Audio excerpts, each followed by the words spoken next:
ਤਾਰਾ ਜੀ ਹਾਂਜੀ ਇੱਥੇ ਕੋਈ ਬਾਬਾ ਜੀ ਮਨਜ਼ੂਰ ਰਹਿੰਦੇ ਨੇ, ਹਾਂ ਅਸੀਂ ਉਹਨਾਂ ਨੂੰ ਮਿਲਣਾ ਹੈ। ਸਹੀ ਆਓ ਚੱਲਦੇ ਹਾਂ ਤੇ ਵੇਖਦੇ ਹਾਂ ਕਿ ਬਾਬਾ ਜੀ ਮਨਜ਼ੂਰ ਕਿਸ ਮੁਸ਼ਕਲਾਂ 'ਚ ਨੇ ਤੇ ਅੱਲਾਹ ਪਾਕ ਸਾਨੂੰ ਕਿਉਂ ਇੱਥੇ ਲੈ ਕੇ ਆਇਆ ਵਾ।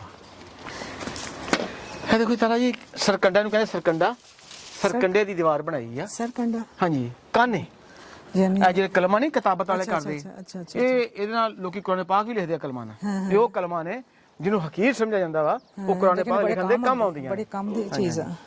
ਤੇ आओ मैं इधर बैठना पहले।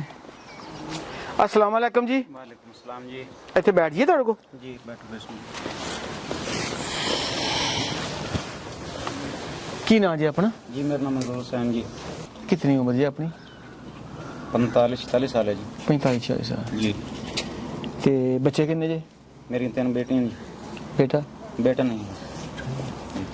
कितने अरसे तो मजदूरी हुई दहो जरा? ये मजदूरी जी पैदाइशी है जी। पैदाइशी है। ये एक पोलियो का हिस्सा वा? नहीं वो पोलियो तो बाद च हुंदा ना, ये तो पैदाइशी इस तरह नहीं। अच्छा पैदाइशी ਅਸੀਂ ਆਪਣੀ ਜ਼ਬਾਨ ਵਿੱਚ ਕਹਿੰਦੇ ਇਹਨੂੰ ਜਿਸ ਤਰ੍ਹਾਂ ਸੂਰਜ ਗਿਰੇ ਹੁੰਦਾ, ਚੰਨ ਗਿਰੇ ਹੁੰਦਾ, ਇਹ ਚਾਰਨ ਗਿਰੇ ਹੁੰਦਾ ਮਤਲਬ। हाँ हाँ बिल्कुल। ਸਹੀ ਇਹ ਪੈਦਾइशी ਇਸੇ ਤਰ੍ਹਾਂ ਜੀ ਮੇਰੇ ਜੀ। ਜੀ तलीम हासिल करने का मौका मिले? नहीं जी, ਜਿਹੜੇ ਹੈ ਨਾ ਤਲੀਮ ਹੈ ਵੀ ਉਰਦੂ ਸਕੂਲ ਦੀ ਤਲੀਮ ਹੈ ਨਹੀਂ, तो ਉਸ ਤਰ੍ਹਾਂ ਮੈਂ ਕੁਰਾਨ ਪਾਕ ਪੜ੍ਹਿਆ ਜੀ। अच्छा ਜੀ। ਤੇ ਕਿਦੋਂ ਤੁਹਾਨੂੰ ਮਹਿਸੂਸ ਹੋਇਆ ਕਿ ਤੁਹਾਡੇ ਵਾਸਤੇ ਮੁਸ਼ਕਲਾਤ ਨੇ? ਮੁਸ਼ਕਲਾਤ ਤਾਂ ਜੀ ਇਹ ਨਾ ਵੇਖਦੇ ਪਏ ਮੈਂ ਮਜ਼ਦੂਰ ਹਾਂ, ਸਿਰਫ ਇਹ ਮਸਜਿਦ ਦੀ ਖਿਦਮਤ ਕਰਨਾ ਤੇ ਬੇਟੀਆਂ ਮਤਲਬ ਕਿ ਇਸ ਤਰ੍ਹਾਂ ਵੀ ਉਹ ਕੋ ਬੇਟਾ ਹੋਵੇ ਤਾਂ ਕੋ ਕਾਰੋਬਾਰੀ ਪੜ੍ਹ ਲਿਖ ਕੇ ਕਰ ਸਕਦਾ ਹੈ।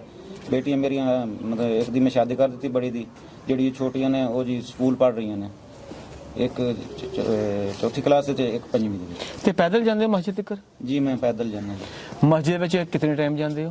ਮਸਜਿਦ ਦੇ ਵਿੱਚ 4 ਮਤਲਬ ਹਰ ਨਮਾਜ਼ ਦੇ ਟਾਈਮ ਤੇ ਤਕਰੀਬਨ ਜਾਣਾ ਜੀ। ਅੱਛਾ ਜੀ। ਉੱਥੇ ਇੱਕ ਮੁਅਜ਼ਨ ਜਾਂ ਖਾਦਮ? ਇੱਥੇ ਖਾਦਮ ਖਾਦਮ ਜੀ। ਆਮ ਲਫ਼ਜ਼ਾਂ ਦੇ ਵਿੱਚ ਇਹ ਜਿਹੜੇ ਲੋਕ ਨੇ ਨਾ ਸ਼ੁਰੂ ਤੋਂ ਮਸਜਿਦ ਦੇ ਖਾਦਮ ਨੂੰ ਸੱਦਿਆ ਜੀ ਮੁਸਾਫਿਰ, ਲੇਕਿਨ ਸਹੀ ਲਫ਼ਜ਼ ਮੁਅਜ਼ਿਨ ਜਾਂ ਖਾਦਮ ਹੁੰਦਾ ਜੀ, ਲੇਕਿਨ ਇਹ ਲੋਕ ਸੱਦਦੇ ਨੇ ਮੁਸਾਫਿਰ। ਤੇ ਕਿੰਨਾ ਕੁ ਹਦੀਆ ਮਿਲ ਜਾਂਦਾ? ਹਦੀਆ ਜੀ ਇਹ ਬਈ 10-15 ਕਿਲੋ ਫੀ ਘਰ ਤੇ ਦਾਣੇ ਆ ਬਈ, ਉਹ ਤਕਰੀਬਨ 20-22 ਮਣ ਦਾਣੇ ਬਣ ਜਾਂਦੇ ਨੇ ਜੀ ਸਾਲ ਦੇ ਜੀ। ਤੇ 10 ਤੋਂ 12000 ਇੱਕ ਈਦ, 10 ਤੋਂ 12000 ਇੱਕ ਈਦ, ਔਰ ਮਹਾਨਾ ਕੋਈ ਨਹੀਂ ਹੈ ਜੀ। ਅੱਛਾ ਇਦਾਂ ਦੇ ਹੀ ਬਸ ਪੈਸੇ ਮਿਲਦੇ ਨੇ? ਠੀਕ ਬਸ ਹੈ। ਮਹਾਨਾ ਨਹੀਂ ਹੈ ਜੀ। ਅੱਛਾ ਤਾਰਾ ਜੀ, ਹਾਂ ਤੁਹਾਡੇ ਗੱਲ ਕਰਨ ਤੋਂ ਪਹਿਲੇ ਮੈਸੇਜ ਦੇਣਾ ਪੈ ਗਿਆ। ਹਾਂ ਪਿੰਡਾਂ ਦੇ ਵਿੱਚ ਇਹ ਰਿਵਾਜ ਹੈ ਸੇਪੀ ਦਾ। ਜੀ ਜੀ। ਤਰਖਾਣ, ਲੋਹਾਰ, ਮਾਛੀ, ਮੋਚੀ, ਨਾਈ, ਇਹ ਪਿੰਡਾਂ ਵਿੱਚ ਇਹਨਾਂ ਨੂੰ ਗੈਰ ਕਾਸ਼ਤਕਾਰ ਕੌਮਾਂ ਦੇ ਤੌਰ ਤੇ ਬੁਲਾਇਆ ਜਾਂਦਾ ਔਰ ਇਹ ਜ਼ਿਮੀਂਦਾਰਾਂ ਦੀ ਖਿਦਮਤ ਕਰਨ ਵਾਸਤੇ ਇੱਕ ਤਾਸਰ ਬਣ ਚੁੱਕਿਆ। ਕਦੀ ਨਹੀਂ ਸੋਚਿਆ ਕਿ ਇਹ ਇਨਸਾਨ ਜਿਹੜੇ ਆ ਇਹ ਬਰਾਬਰ ਦੇ ਇਨਸਾਨ ਨੇ, ਇਹਨੂੰ ਬਰਾਬਰ ਦੀ ਇੱਜ਼ਤ ਦੇਣੀ ਚਾਹੀਦੀ ਹੈ, ਬਰਾਬਰ ਦਾ ਰੁਤਬਾ ਦੇਣਾ ਚਾਹੀਦਾ। ਲੇਕਿਨ ਅਫਸੋਸ ਹੋਇਆ ਸੁਣ ਕੇ ਕਿ ਜਿਹੜੇ ਹੁਨਰਮੰਦ ਨੇ, ਦਾਤੀ ਬਣਾਉਂਦੇ, ਰੰਬਾ ਬਣਾਉਂਦੇ, ਲੋਹਾ ਚੰਡਦੇ, ਸਫਾਈ ਕਰਦੇ, ਇਹ ਸੇਪੀ ਉਹਨਾਂ ਵਾਸਤੇ ਹੁੰਦੀ ਆ। ਸੇਪੀ ਦਾ ਮਤਲਬ ਆ ਕਿ ਹਰ ਜ਼ਿਮੀਂਦਾਰ ਜਿਹੜਾ ਕੁਝ ਨਾ ਕੁਝ ਪੈਸੇ ਦੇ ਦਿੰਦਾ। ਲੇਕਿਨ ਜ਼ਿਮੀਂਦਾਰ ਇਨਸਾਨ ਵੀ ਨੇ, ਉਹਨੂੰ ਅੱਖਾਂ ਖੋਲਣੀ ਚਾਹੀਦੀਆਂ ਨੇ ਕਿ ਅਸੀਂ ਉਹਦਾ ਰਵਾਇਤੀ ਜਿਹੜਾ ਇੱਕ ਐਸਾ ਤਰੀਕੇਕਾਰ ਜਿਹੜਾ ਵਾ, ਦੁਨੀਆ ਚੇਂਜ ਹੋ ਰਹੀ ਹੈ, ਉਹਨੂੰ ਚੇਂਜ ਕਰਨ ਦੀ ਕੋਸ਼ਿਸ਼ ਕਰੀਏ, ਇੱਕ ਇਨਸਾਨ ਦੀ ਇੱਜ਼ਤ ਨਫਸ ਨਾਲ ਮਜਰੂਰ ਕਰੀਏ। ਤਾਂ ਜੀ ਉਹਨਾਂ ਤੇ ਸੇਪੀ ਰੱਖਿਆ ਜਾਂਦਾ ਜਿਹੜਾ ਤੁਹਾਡੇ ਬੱਚਿਆਂ ਨੂੰ ਦੀਨ ਦੀ ਤਾਲੀਮ ਦੇਣ ਦਿਆ, ਕੁਰਾਨ ਪਾਕ ਪੜਾਉਣ ਦਿਆ, ਮਸਜਿਦ ਜਾ ਕੇ ਅਜ਼ਾਨ ਦੇਣ ਦਿਆ, ਮਸਜਿਦ ਦੀ ਸਫਾਈ ਕਰਨ ਦਿਆ ਵਾ। ਖੁਦਾ ਦਾ ਵਾਸਤਾ ਉਹਨੂੰ ਸੇਪੀ 'ਚ ਨਾ ਰੱਖੋ, ਉਹਦੀਆਂ ਜ਼ਰੂਰਤਾਂ ਪੂਰੀਆਂ ਕਰੋ, ਉਹਦੇ ਵਾਸਤੇ ਕੋਈ ਤਨਖਾਹ ਮੁਕਰਰ ਕਰੋ, ਮਾਕੂਲ ਤਨਖਾਹ ਮੁਕਰਰ ਕਰੋ। ਇੱਕ ਬੈਂਕ 'ਚ ਗਾਰਡ ਹੋਵੇ ਤਾਰਾ ਜੀ, ਇੱਕ ਆਮ ਗਾਰਡ, ਉਹ ਕਮ ਅਜ਼ ਕਮ ਹੀ ਤੇ 20-22 ਹਜ਼ਾਰ ਤੋਂ ਲੈ ਕੇ 30 ਹਜ਼ਾਰ ਤੱਕ ਤਨਖਾਹ ਲੈਂਦਾ, ਤੇ ਜਿਹੜਾ ਅੱਲਾ ਦੀ ਮਸਜਿਦ ਦੇ ਵਿੱਚ ਗਾਰਡ ਬਣ ਕੇ ਤੁਹਾਡੇ ਬੱਚਿਆਂ ਦੀ ਹਿਫਾਜ਼ਤ ਕਰਨ ਦਿਆ, ਹੁਣ ਤੁਸੀਂ ਸੇਪੀ ਤੇ ਰੱਖਿਆ। ਸੋਚਣ ਦਾ ਮਕਾਮ ਹੈ। ਅੱਛਾ ਇਹ ਦੱਸੋ ਕਿ ਤੁਸੀਂ ਮਤਲਬ ਛੋਟੀ ਈਦ ਨੂੰ ਤੁਹਾਨੂੰ ਮਿਲ ਜਾਂਦੇ ਨੇ ਪੈਸੇ, ਤੇ ਫਿਰ ਬੜੀ ਆਉਂਦੀ ਹੈ ਤੇ ਫਿਰ ਬੜੀ ਈਦ ਤੇ ਮਿਲ ਜਾਂਦੇ ਨੇ, ਤੇ ਜਦੋਂ ਅੱਗੋਂ ਪਿੱਛੋਂ ਫਿਰ ਕੋਈ ਜ਼ਰੂਰਤ ਹੋਵੇ, ਬੰਦਾ ਬਿਮਾਰ ਹੀ ਹੋ ਜਾਂਦਾ ਵਾ, ਕੋਈ ਦਵਾਈ ਲੈਣੀ ਪੈ ਜਾਂਦੀ ਆ, ਤੇ ਕਿਸ ਤਰ੍ਹਾਂ ਫਿਰ ਉਹ ਸਿਸਟਮ ਕਿਵੇਂ ਚੱਲ ਰਿਹਾ ਜੀ? सिस्टम बस अल्लाह पाक चला रहा है, शुक्र अल्हम्दुलिल्लाह। जिस तरह उस तरह अल्लाह पाक सबर शुक्र सुक्की मिल जाए तावी सबर, तरी मिल जाए तावी शुक्र, कदी गोश्त पक जाए तावी शुक्र, ना पके दाल पक जाए तावी शुक्र। तारा जी वो लोग ने ਜਿਹੜੇ ਉਹਨਾਂ ਲੋਕਾਂ ਵਾਸਤੇ ਮਿਸਾਲ ਨੇ ਜਿਹਨਾਂ ਕੋਲ ਕਰੋੜਾਂ ਰੁਪਇਆ ਵਾ, ਲੇਕਿਨ ਉਹ ਇਤਮਾਨਾਨ ਨਹੀਂ ਹੈਗਾ ਕਿ ਇਹ ਰੋਹ ਲੋਕ ਨੇ ਜਿਹੜੇ ਥੋੜੀ ਮਿਲ ਜੇ ਤਾਂ ਬਹੁਤ ਲੇਕਿਨ ਆਪਣੇ ਰੱਬ ਦਾ ਜੀ ਅਲਹਮਦੁਲਿਲਾ। ਆ ਦੇਖੋ ਨਾ ਹਾਂ ਬਿਲਕੁਲ ਉਹੀ ਨਾ ਕਿ ਥੋੜੀ ਚ ਵੀ ਬਹੁਤ ਹੀ ਰੱਬ ਦਾ ਸ਼ੁਕਰ ਅਦਾ ਕਰਦੇ ਨੇ ਤੇ ਇਸ ਤਰ੍ਹਾਂ ਹੀ ਹੋਣਾ ਚਾਹੀਦਾ ਵਾ ਕਿ ਰੱਬ ਦਾ ਸ਼ੁਕਰ ਅਦਾ ਥੋੜੀ ਚ ਵੀ ਕਰੋ, ਤੁਸੀਂ ਥੋੜੀ ਚ ਵੀ ਕਰੋ। ਤੇ ਜਿਨ੍ਹਾਂ ਨੂੰ ਇਹਨਾਂ ਦਿੱਤਾ ਵਾ, ਮੈਂ ਕਹਿੰਦੀ ਵੀ ਸਾਡੇ ਪ੍ਰੋਗਰਾਮ ਦੇ ਤਵਾਸਤ ਨਾਲ ਮੈਂ ਕਹਾਂਗੀ ਕਿ ਬਹੁਤ ਸਾਰੇ ਭੈਣ ਭਰਾਵਾਂ ਨੇ ਸਾਨੂੰ ਕਮੈਂਟਸ ਕੀਤੇ ਕਿ ਅਸੀਂ ਤੁਹਾਡੇ ਪ੍ਰੋਗਰਾਮ ਦੇਖ ਕੇ ਅਸੀਂ ਖਾਣਾ ਜ਼ਾਇਆ ਕਰਦੇ ਸਾਂ, ਅਸੀਂ ਬੜਾ ਪੈਸਾ ਜ਼ਾਇਆ ਕਰਦੇ ਸਾਂ ਤੇ ਸਾਡੇ ਪ੍ਰੋਗਰਾਮ ਦੇਖ ਕੇ ਅਸੀਂ ਹੁਣ ਬੱਚਤ ਕਰਨੀ ਸ਼ੁਰੂ ਕਰਤੀ ਹੈ, ਅਸੀਂ ਖਾਣਾ ਨਹੀਂ ਜ਼ਾਇਆ ਕਰਦੇ।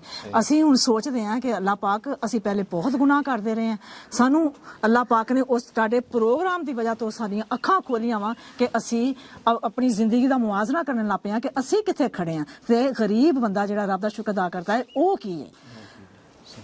ਤੇ ਜ਼ਿੰਦਗੀ ਕਿਸ ਤਰ੍ਹਾਂ ਗੁਜ਼ਰਦੀ ਪਈ ਹੈ? ਇਸ ਤਰ੍ਹਾਂ ਗੁਜ਼ਰਦੀ ਪਈ ਸਹੀ। ਤੁਹਾਡੀ ਜ਼ਿੰਦਗੀ ਕਿਦਾਂ ਗੁਜ਼ਰਦੀ ਪਈ ਹੈ? ਤੁਹਾਨੂੰ ਦੱਸਿਆ ਵੀ ਜੋ ਅੱਲਾਹ ਪਾਕ ਨੇ ਲਿਖਿਆ ਸਾਨੂੰ ਦੇ ਰਿਹਾ, ਸ਼ੁਕਰ ਅਲਹਮਦੁਲਿਲਾ। ਦੋ ਰੱਬ ਟਾਈਮ ਦੀ ਦੀ ਸ਼ੁਕਰਗੁਜ਼ਾਰੀ ਬਹੁਤ ਜ਼ਿਆਦਾ ਵਾ। ਜੀ ਤੁਹਾਡੀ। ਹਾਂਜੀ ਦੋ ਟਾਈਮ ਦੀ ਰੋਜ਼ੀ ਮਾਲਕ ਨੇ ਲਿਖੀ ਹੈ। ਅੱਛਾ ਇਹ ਦੱਸੋ ਜੀ। ਕਿ ਤੁਸੀਂ ਤੁਹਾਡੇ ਦਿਲ 'ਚ ਕੋਈ ਖਿਆਲਾਤ ਆਉਂਦੇ ਨੇ, ਕੋਈ ਸੋਚ ਆਉਂਦੀ ਆ? ਸੋਚ ਆਉਂਦੀ ਹੈ ਜੀ ਬਈ ਬੱਚੇ ਬੇਟੀ ਹੁਣ ਮੇਰੀ ਜਿਹੜੀ ਹੈ ਨਾ, ਜਿਹੜੀ 5ਵੀਂ ਕਲਾਸ ਸੇ ਪੜ੍ਹਦੀ ਪਈ ਉਸ ਦੇ ਰਿਸ਼ਤੇ ਮੇਰੇ ਕੋਲ ਆਉਂਦੇ ਪਏ ਨੇ ਰਿਸ਼ਤੇਦਾਰਾਂ ਚ। ਅੱਛਾ ਤੇ ਉਸ ਦੀ ਉਮਰ ਤੋਂ ਮਤਲਬ ਹੈ ਕਿ 17-18 ਸਾਲ ਹੋ ਗਈ।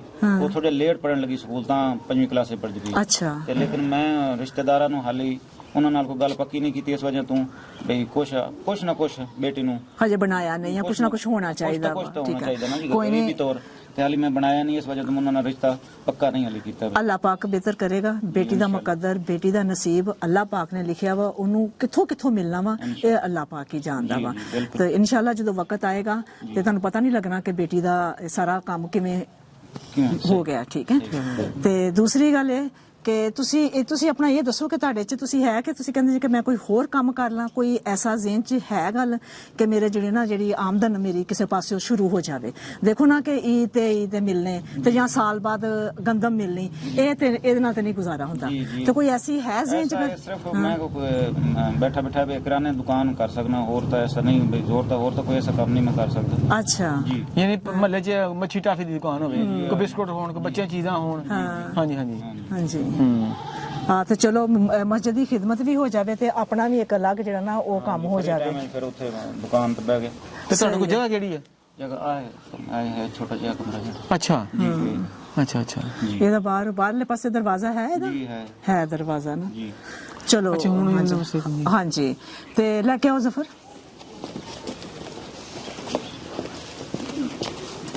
ਦੇਖੋ ਜੀ ਅੱਲਾਹ ਪਾਕ ਨੇ ਰਾਸ਼ਨ ਭੇਜਿਆ ਵਾ ਜੀ ਅਲਹਮਦੁਲਿਲਾ। ਇਹ ਰਿਜ਼ਕ ਮਿਨ ਜਾਨਬ ਅੱਲਾਹ ਪਾਕ, ਬੇਸ਼ੱਕ। ਇਹ ਸਾਡੇ ਕੋਲ ਅਮਾਨਤ ਸੀ। ਹਾਂਜੀ, ਉਹ ਅਮਾਨਤ ਤੁਹਾਨੂੰ ਹੱਥ ਜੋੜ ਕੇ ਦੇਣ ਆਏ ਆ।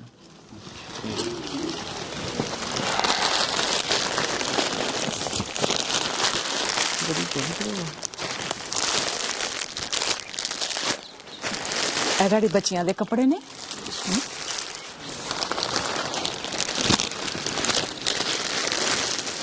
ਇਹ ਤੁਹਾਡਾ ਆਪਣਾ ਸੂਟ ਹੈ। ਠੀਕ ਹੈ।